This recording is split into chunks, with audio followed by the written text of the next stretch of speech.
हाय family, कैसे हैं आप? आई होप सब बढ़िया होंगे।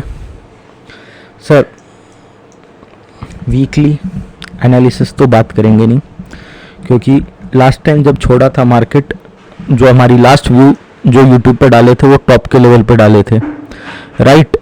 यहाँ से डाले थे और अब मार्केट कहाँ गई है? वापस 17,000 पे आ गई है। हमने यहीं से उठाया था, यहाँ छोड़ा था, यहाँ से सेल मारा था, वापस यहीं पे आ गए।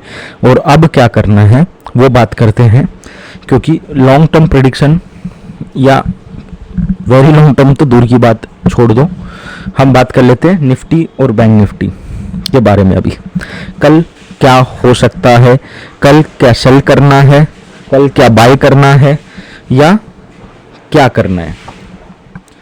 तो सर, जिस तरीके से तुम्हारा SGX आ रहा है उसके हिसाब से स्ट्रेटेजी पहले बता देता हूँ कि 150-200 पॉइंट नीचे बता रहे हैं, तो अराउंड 17,000 के पास खुलेगा, राइट? ये एक सपोर्ट जोन है। ये अगर टूट जाता है, यहाँ खुलने के बाद टूट जाता है ये जोन, तो आपको जब तक वो 850 से 700 का zone, see that is the most probable reversal point है आपका, जहाँ से निफ्टी पलट सकता है। और ये पोजिशनली हम निफ्टी को बाई कर पाएंगे अगर ये जोन से रिवर्सल दिखाता है। तो वो हो गया ये जो 850 से 700 का जोन है ना, यहाँ से आप पोजिशनली बाई कर सकते हो। ज़्यादा स्टॉप लॉस की टेंशन नहीं है। 670 680 मतलब अगर यहाँ 700 के पास आता है तो 30 पॉइंट का स्टॉप लॉस रहेगा। बाकी अगर बीच में कहाँ से रिवर्सल बनता है फिर वो 670 का स्टॉप लॉस रहेगा। टारगेट जो रहेगा 17,200, 100 to 200 के रेंज का टारगेट रहेगा पहला। इधर ना उधर देखेंगे। और बाई एट एनी कॉस्ट अगर 17,300 क्रॉस कर देता है, एट एनी कॉस्ट 17,300 क्रॉस कर देता है तो आपको 17,600 का टारगेट रहेगा। ये क्लियर कर लो। अगर कहाँ पे अगर तोड़ता है और ये जोन में आता है तो ये आप क्लियर कर लो। पोजिशनली दे दिया आपको व्यू। अगर नहीं बाउंस खेलता है तो फिर बाउंस करके हो सकता है 17,200 180 ये जो हाई है 170 या 150 का, यहाँ से वापस पलटने की कोशिश करे, वो हो सकता है। बट अगर मोर कॉन्फिडेंटली अगर मैं बाई करना चाहूँगा तो ये रेंज में बाई करूँगा बॉस, पोजिशनली। और ये रेंज अगर एट एनी कॉस्ट ये रेंज टूट जाती है तो फिर आपको 500 या 400 के लेवल्स वापस दिख जाएंगे 16,000 के। ठीक है, ये हो गई लेवल्स की बात। बाकी आपके यूट्यूबर तो ज्ञान फैलते ही हैं कि ICICI बैंक ये किया, अमेरिका ये करी, लंदन ये करी, न्यूयॉर्क, पूरे कुछ कुछ की पेलते, वो उनकी ज्ञान सुनो। अपना जो है अपने लेवल्स पे काम करते हैं तो लेवल्स अपन दे रहे हैं आपको, राइट? अगर इन केस गैप अप खुलता है तो मैं बाई नहीं करूंगा जब तक 17,300 के ऊपर नहीं जाएगी मार्केट। 17,300 के ऊपर ही बाई करूंगा अगर गैप अप खुलता है तो। अदरवाइज मैं ट्रेड के मूड में नहीं हूं। मेरा ये बाई लेवल है या 17,300 के बीच में। बाकी अगर फ्लैट खुल के सेलिंग आती है तो 17,000 का टारगेट लगा लेना, ठीक है? अब बात कर लेते हैं बैंक निफ्टी की। बैंक निफ्टी की जब मैं बात करता हूं तो सर एक इंपॉर्टेंट जोन में है 36,000 का। अगर गैप डाउन खुलता है, क्योंकि देख बॉस कहाँ खुलेगा पता नहीं, ठीक है ना? अपने को कहाँ पे इंटरेस्ट है वहाँ बात करेंगे। अगर गैप डाउन खुलता है और 36,500 से 350 के रेंज में आपको बाइंग का देखना है विथ स्टॉप लॉस ऑफ 270, 35,270। अगर एट एनी कॉस्ट वो ब्रीच होता है तो 35,000 और 34,900 के रेंज में ही बाई करेंगे। ये जोन ब्रीच करता है मार्केट तो हम 34,900 टू 35,000 के रेंज में बाई करेंगे, क्योंकि यहाँ से पीछे के दो ट्रेंड लाइन भी सपोर्ट आ रहा है, ठीक है? अदरवाइज हम बाई यहाँ करेंगे मेरे भाई गैप डाउन सेलिंग के बाद। अच्छा, अगर यहाँ बाई करते हैं तो 335,300 ये क्या है 300 या 200 150 मतलब 100 पॉइंट का स्टॉप लॉस लगा लेना उसके नीचे। और टारगेट सुन लो, बड़ा टारगेट है 38,000।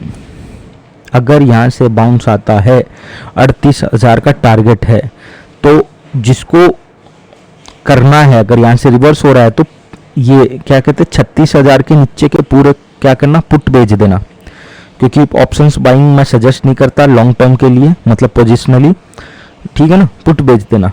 अगर ये लेवल टूटता है तो आप सेल कर लेना 35,000 से 34,900 के टारगेट के लिए। अगर वो टारगेट एक बार हिट होता है यहाँ पे 100% बाई लेके बैठ जाना बॉस, यहाँ से पलटेगा ही पलटेगा, पलटेगा तो पलटेगा कहाँ तक, एटलीस्ट 2000 पॉइंट्स का यहाँ से टारगेट रखना है। अगर जब पलटेगा यहाँ से तो 37,300 का मेरा टारगेट है यहाँ से, अगर पलटता है तो। अच्छा, इन केस गैप अप खुलता है तो I am not at all interested in buying until unless 36,400 या 500 का जोन निकाल ना दे, तब तक मैं बाई करूंगा नहीं, ये क्लियर कर लेना। बट जिस तरीके से कैंडल बनी है, जिस तरीके से निफ्टी की स्ट्रक्चर है, बैंक निफ्टी का स्ट्रक्चर है, ये बेरी स्ट्रक्चर है और ये इंडिकेट कर रहा है मेरे भाई 500 से 1000 पॉइंट की और गिरावट। समझ रहे हो, ये जो इंडिकेट कर रहा है मुझे 500 से 1000 पॉइंट की और गिरावट। इसके लिए मैं रिस्क सुपर कॉन्फिडेंट यहाँ पे हूँ, समवट कॉन्फिडेंट यहाँ पे हूँ, अदरवाइज नो कॉन्फिडेंट हूँ बाइंग के लिए। क्लियर, बहुत सिंपल है, समझ में आया। अब बात कर लेते हैं स्टॉक्स की। सर अगर सेलिंग आती है फार्मा या हेल्थ केयर में तो दो स्टॉक अच्छे लग रहे हैं। पहला स्टॉक लग रहा है मेट्रोपोलिस। मेट्रोपोलिस अगर आप देखोगे तो ये जो जोन है, ये जोन टूटने के बाद अच्छी खासी सेलिंग आई। सेम वे जब ये रिकवरी आई है तो ये जोन को रीटेस्ट किया है, अब वापस अपनी सेलिंग की तैयारी कर रहा है मेट्रोपोलिस। तो ये एक स्टॉक आप रेडार पे रख सकते हैं मेट्रोपोलिस, बट बिलो 3785 ही देखना। 3785 टूटने के बाद ही अच्छा मूव आएगा ये स्टॉक में, तब तक नहीं। सेम वे अगर पेल को बात करेंगे, पीएल भी अपनी एक रेंज का ब्रेकडाउन देने के लिए तैयार है और इसको भी आप 2160 2150 के नीचे आपको एक अच्छा खासा डाउनवर्ड मूव आ सकता है 2100 की तरफ। तो ये एक और स्टॉक है जो फार्मा से अच्छा लग रहा है।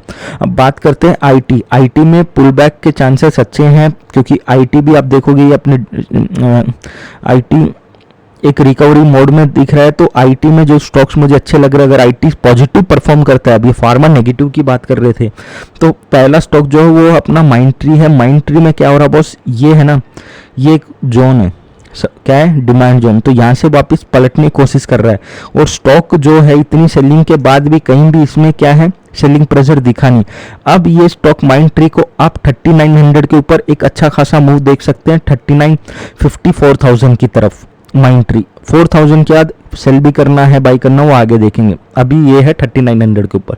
सेम वे अगर दूसरा स्टॉक में बात करूं तो टीसीएस अच्छा लग रहा है। टीसीएस एक अच्छी खासी रिकवरी के मोड में लग रहा है, जो आपको अराउंड 3700 तक के 3650 3700 तक मूव दे सकता है।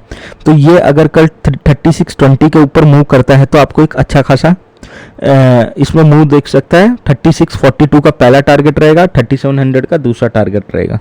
अब बात करते हैं बैंक्स अगर सेलिंग में आते तो कौन सा स्टॉक अच्छा लग रहा है। सबसे पहले मुझे लग रहा है एक्सिस बैंक का स्ट्रक्चर जो कि बहुत वीक है, इसको अगर ये रेंज के नीचे टूटता है तो फिर एक अच्छी खासी सेलिंग 10-20 रुपए की नीचे की तरफ आ सकती है। और ये भी अपने क्या है, रेसिस्टेंस है ये एक्सिस बैंक का, यहाँ पे रेसिस्टेंस लिया, पलटा, अगेन वापस रेसिस्टेंस जोन पे और रिवर्सल के सिग्नल बता रहा है और कंसोलिडेट हो रहा है। तो ये कंसोलिडेशन के बाहर आएगा तो फिर एक अच्छा खासा मूव आ सकता है 750 की तरफ। तो ये एक स्टॉक है जो आप अपने रडार पे रख सकते हैं। इन द सेम वे अपना एसबीआई भी 500 के राउंड नंबर के पास है। अगर ये टूटता है तो आपको 490 का लेवल पहला टारगेट रहेगा और 490 ब्रीच करता है तो आपको वापस 470 460 की तरफ जाते हुए स्टॉक दिख सकता है। ये भी अपने कंसोलिडेशन के रेंज के नीचे टूटते हुए दिखा और आप जब देखोगे तो सेलिंग प्रेशर इसमें भी लास्ट तक दिखा हुआ था। ये हो गई बैंक्स की। अब इंडिविजुअल स्टॉक्स की बात कर लेते हैं। पहला स्टॉक जो अपने रडार पे है वो है अपना एशियन पेंट। एशियन पेंट ये जो है ये ट्रेंड लाइन का ऑलमोस्ट रेसिस्टेंस पे है और ये 2 दिन का कंसोलिडेशन है। अगर ये स्टॉक अगर अच्छा लग रहा है और ये ट्रेड करने लायक भी है बॉस, ये अगर ये